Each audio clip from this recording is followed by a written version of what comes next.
অপরাধ নির্মূল ও সন্ত্রাস দমনে ভূমিকা রেখেছিলেন চট্টগ্রামের সাতকানিয়ার ইউপি চেয়ারম্যান আমজাদ হোসেন। সেই কারণেই প্রাণ দিতে হয়েছিল তাকে। ঘটনাটি দীর্ঘ ২১ বছর আগেকার।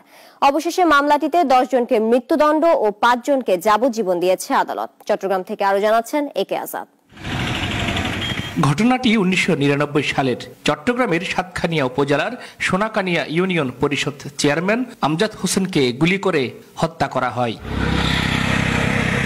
কেন খুন হতে হয়েছিল তাকে?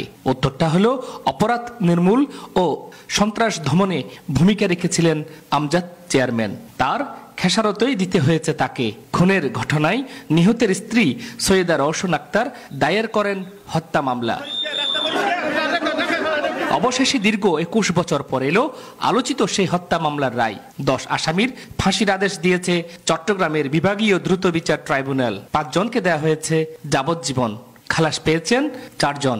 বারবার নির্বাচিত চেয়ারম্যান আমজাদকে হত্যা করার ২১ বছর প্রতীক্ষার অবসান ঘটল আজকে এই রায়ের মাধ্যমে। আমাদের কাঙ্ক্ষিত রায় হয়েছে, বাদীপক্ষ থেকে আমরা সন্তুষ্ট।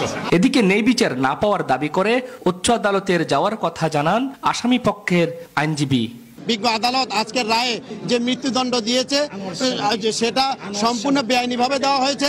এই আসামির আজকের এই রায়ের বিরুদ্ধে আমি উচ্চ আদালতে আপিল করব। মামলাটি শুরুতেই তদন্ত করে সাতকানিয়া থানা পুলিশ, পরে তদন্তের ভার পড়ে সিআইডির ওপর। একে আজাদ, নাগরিক, চট্টগ্রাম।